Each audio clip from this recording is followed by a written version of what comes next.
नमस्कार, मैं Santosh Agarwal, tea tester, tea business developer and other business consultant. आज अपने बात कर रहे हैं, एक्चुअल में 3 स्टेट को लेके मैं बात कर रहा हूँ और 3 स्टेट में जो बेस्ट से बेस्ट चाय है चल रही है उसके बारे में ही अपने लोग बात करेंगे। इसके अंदर में जैसे एक गुजरात की जो है जीवराज है, उसकी डस्ट आई हुई है। एक मैसूरी चाय है, राजस्थान के अंदर में बहुत अच्छे से चल रही है, वो चाय आई हुई है। और एक महाराष्ट्र के अंदर में जीएस चाय है, वो आई हुई है। इसके अंदर में तीनों के अंदर में क्वालिटी के अंदर में जो है, क्वालिटी तीनों की बराबर जैसी है नियर अबाउट, बट रेट के अंदर में देखा जाए तो ये 350 में बेच रहे हैं, ये हो सकता है कि 300 रुपये में बेच रहे हैं वहाँ पे, ये हो सकता है कि 450 रुपये में बेच रहे हो वहाँ पे, जो रेट इनकी आती है कोट होके। हर जगह के अलग अलग है, बट थोड़ा सा अपर आसाम लोअर आसाम के ब्लेंड में भी फ़र्क पड़ता है। और बाकी की जो चाय है लोकल बाज़ार की भी है। और एक ये चाय मेरे पास इन भाई साहब की आई हुई है, जो जीवराज के कंपैरिजन के अंदर चाय बना रहे थे। एक्चुअल में क्या होता है कि जीवराज के कंपैरिजन में जब चाय डस्ट की बनाते हैं तो लोग क्या करते हैं, उसके अंदर में हार्ड करने के लिए ODCD भी दे देते हैं। ODCD देने से उसके अंदर क्या होता है कि हार्डनेस तो आ जाता है, लेकिन चाय एक तो चलने से छन्नी लग जाती है। और यदि OD और CD आपकी यदि अच्छी क्वालिटी की नहीं है तो चाय काली पड़ जाती है। ये जैसे देखा जाए तो नियर अबाउट इसमें 2-2 3-3 घंटा हो गया, वीडियो में नहीं बना पाया हैंड टू हैंड। तो उसमें क्या है कि एक स्वीटनेस जो जीवराज के अंदर में पाई जाती है, वो स्वीटनेस अपर आसाम की चाय के अंदर में ही मिलेगी आपको। ऐसा नहीं है सस्ती चाय के अंदर स्वीटनेस होती है, वो बात नहीं है। चाय की जो क्वालिटी होती है वो एग्जैक्ट देखा जाए तो एक चाय के अंदर में एक टेस्ट, एक चाय के अंदर में ये गाढ़ापन यदि आप देखें तो ये गाढ़ापन, दूसरा उसके अंदर में चाय का एरोमा, सारी चीज़ें रहती हैं। अब जब जीवराज 300 रुपये में ख़रीद रहा है, 320 में ख़रीद रहा है, 280 में ख़रीद रहा है, या नियर अबाउट आप समझो कि 260 के ऊपर की चाय वो जितनी भी देनी होती है वो देते हैं। अब इसमें कोई बंदा ये सोचे कि भाई ठीक है जीवराज ये इस हिसाब से दे रहा है, अपने लोग सस्ते के अंदर में 200 रुपये वाली चाय या 220 रुपये वाली चाय दे के यदि करना चाहें तो उसके अंदर देखिए सबसे बड़ी प्रॉब्लम ये रहती है नए बंदों के साथ में। एक तो उनको प्रॉफिट बहुत ज़्यादा चाहिए, क्योंकि उनका ब्रेक इवन जो रहता है वो बहुत ज़्यादा रहता है। यानी कि उनके घर का खर्चा है, पेट्रोल का खर्चा है, बाइक का खर्चा है, दुनिया भर के खर्चे रहते हैं। तो स्टार्टिंग में वो पहले दिन से ये सोचते हैं कि भाई हमें पूरा प्रॉफिट नहीं आ रहा है, हमें पूरा ये नहीं आ रहा है। जैसे हमारे यहाँ से एक फैसिलिटीज़ रहती है कि भाई 10-10 किलो 20-20 किलो मंगवा के भी आप देखो, टेस्टिंग करो, उसके बाद माल जाना स्टार्ट होता है, वो भी बहुत अच्छे से के अंदर में है।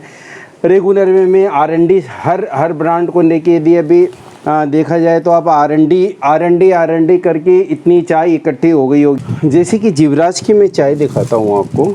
जीवराज की चाय के अंदर में जो खासियत है उसके अंदर में देखा जाए तो अगले ने परफेक्ट ब्लेंड बनाया, डस्ट भी दी है इसके अंदर, PD भी दी है ज़्यादा, OF के दाने बहुत कम है, नियर अबाउट 5% या 10% के आसपास। बट जब अपने लोग ये इसी से कंपैरिजन के अंदर में जब चाय बनाते हैं तो ये चाय चादनी में से नहीं चल रही है, क्योंकि अपर आसाम के होने से वो चिपक जाती है आपस के अंदर। आसाम की चाय होने से चिपक जाती है, हार्डनेस नहीं रहता है उसके अंदर। जबकि जो डुआर्स की जो चाय रहती है उसमें थोड़ा सा हार्डनेस होने से क्या होता है कि वो चाय एक दूसरे से चिपकती नहीं है, जिसकी वजह से क्या होता है कि एग्जैक्ट देखा जाए तो वो चाय अलग से चादनी में से या जो चाय छाननी रहती है उसमें से निकल जाते हैं। एक्चुअल में जो चाय की दुकान वाले रहते हैं उनके लिए जो चाय बनती है या वो जो यूज़ करते हैं उनको कपड़ा यूज़ करना चाहिए चाय छानने के लिए, लेकिन वो ऑलवेज चादनी इसको यूज़ करते हैं जो कि छन जाती है, फिर प्रॉब्लम करते हैं। तो ये बात रहती है इसके अंदर में। और यही अपने मैसूरी की बात करें, अपने राजस्थान की मैसूरी की चाय की, तो इसके अंदर में आप देखोगे तो ये जो ब्लेंड बनाया हुआ है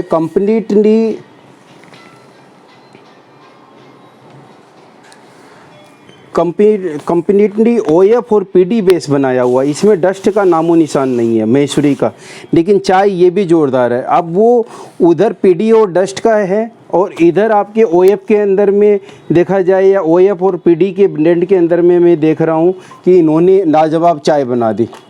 तो चाय की जो क्वालिटी होती है वो पर्टिकुलर ग्रेड पे डिपेंड नहीं करती है कि भाई बीपी के अच्छी चाय आती है या ओएफ की ज़्यादा अच्छी चाय आती है। सोने की मट्टी भी सोने के भाव ही बिकती है और सोने का जो ईंटा होता है वो भी सोने के भाव बिकता है। उसी हिसाब से अच्छी चाय जो रहती है उसकी डस्ट भी अच्छी दाम में बिकती है और इसका बीओपी भी अच्छे दाम में। वहीं पे मैं ये देख रहा हूँ आपके जीएस का जो ब्रांड है महाराष्ट्र का, उसके अंदर में आपके डस्ट भी दिया हुआ है, पीएफ दिया हुआ है इस मान के अंदर में, प्लस ओडीसीडी भी दिया हुआ है और ये देखा जाए तो इसके अंदर में थोड़ा सा पीडी की मात्रा है। तो इस हिसाब से करके ये तीनों का कंपैरिजन अपने करते हैं चाय के अंदर में, तो चाय एक जैसी है, थोड़ा सा लिटिल बिट टेस्ट में फ़र्क है या और है, बट तीन जगह की, राजस्थान की, गुजरात की और महाराष्ट्र की चाय का तीन बड़े ब्रांड को यदि लेके कंपैरिजन करते हैं, चाय की टेस्ट एरोमा सब कुछ सेम है, बट ग्रेड अलग अलग है, इनकी ब्रांड अलग अलग है, बट चाय नियर अबाउट टेस्ट में, एरोमा में, सब चीज़ में सेम है। तो चाय के अंदर में यदि आप बिज़नेस में आना चाहते हैं तो सबसे बड़ी बात यह है कि चाय को पहचानना होगा, आपको चाय को जानना होगा, अंदर से जानना होगा, अलग अलग जानना होगा, एक साथ मिलाने के बाद में केमिकल रिएक्शन क्या होता है ये देखना पड़ेगा आपको, तो ही चाय का बिजनेस हो पाएगा। हम भी अभी सीख रहे हैं, इसके अंदर में कोई ये दो राय नहीं है कि हमने बहुत बड़ा तीर मार लिया या बहुत बड़ा काम कर लिया है। चाय रेगुलर एक अपना नया रंग दिखा देती है, हमें भी घंटों लग जाते हैं कोई ब्रांड को सेट करने के अंदर में, लेकिन सेट हो जाता है। जैसे ये हमारे इधर के ब्रांड है जो कि उसके कंपैरिजन में दूसरी जो चाय है उनके कंपैरिजन के अंदर में ये है। वही मैं दिखाऊं आपको, पानीपत के अंदर 350 रुपये किलो के अंदर में चाय बिकती है। उन्होंने हरियाणा के अंदर की जो चाय है उसके अंदर में आप देखोगे कि ये बीपी का ब्लेंड है, बीपी और ओएफ का ब्लेंड है और चाय भी लाजवाब है। 350 रुपये के अंदर में आप देखोगे तो ये आप ऐसा कभी नहीं हो सकता कि आप लोग ये ग्रेड लेके या सस्ता और महंगा दो चाय लेके मिला दिया और चाय बन जाएगी, वो चीज़ भी कभी नहीं होगी। आपको हमेशा क्वालिटी को लेके कॉन्शियस रहना पड़ेगा, देखना पड़ेगा क्वालिटी को, और आपके मार्केट को फर्स्ट ऑफ ऑल देखना पड़ेगा कि वहाँ चलता क्या है। यदि आप अपने सैंपल आप नहीं बेचते हैं तो फिर कहीं ना कहीं आपके फेलियर के चांसेस ज़्यादा बढ़ जाते हैं, क्योंकि हमें आइडिया ही नहीं लगती है कि आपको चाहिए क्या। हम जितने भी हमारे साथ कस्टमर जुड़े हुए हैं, हमारे भाई जो भी पार्टनर हम बोले जुड़े हुए हैं, वो इस तरीके से ही जुड़े हुए हैं कि उनका बिजनेस फेल नहीं हो। यही सब बातों के साथ मैं आज का ये वीडियो में ख़त्म करूँगा। और चाय के जो कप के कलर हैं वो काले नहीं पड़ने चाहिए, ये आपको ध्यान रखनी है। नहीं, चाहे घर के अंदर में भी यदि चाय पड़ी रहती है काली पड़ती है तो वो कोई मतलब नहीं है। और चाय की दुकान वाले तो इन्वेस्टमेंट करते हैं उसके पीछे, वो उनका धंधा है। यदि उनका 1 लीटर दूध भी ख़राब होता है आपकी चाय के पीछे तो उनका 50 रुपये का नुकसान नहीं होता, उनका कम से कम 150 रुपये का नुकसान होता है। तो वो आपकी चाय की वजह से अपना नुकसान कभी बर्दाश्त नहीं करेंगे। इस चीज़ को ध्यान में रखते हुए आप अच्छी चाय खरीदिए। उनको भी आप समझाइए कि 5 पैसा 10 पैसे के अंतर से ही वो अपनी दुकान के 4 चांद लगा सकते हैं। तो इन्हीं सब बातों के साथ में मैं आपका आज का वीडियो ख़त्म करता हूँ। आपको अच्छा लगा हो तो आप शेयर करिए, सब्सक्राइब ज़रूर करिए चैनल को 20,000 तक पहुँचाने के लिए, और लाइक ज़रूर करिएगा यदि आपको ये सारी बातों अच्छी लगी हो। और इस टाइप के आपके कोई क्वेश्चन हो तो आप क्वेश्चन भी भेजिए, कमेंट करिए। कमेंट के ऊपर में भी मैं अभी भी वीडियो बनाने वाला हूँ, तो जो भी बात है सारी अपनी ट्रांसपेरेंट टाइप में करिए। मुझे फ़ोन कर सकते हैं आप 8100921233 पे, 8910860541 और 9007125528 ये नंबर हमारे हैं। 3 नंबर अभी, इसके अलावा भी बहुत सारे नंबर हैं but they are divert to them. तो सारी बातों के साथ में आप सबका बहुत बहुत धन्यवाद। Thank you very much.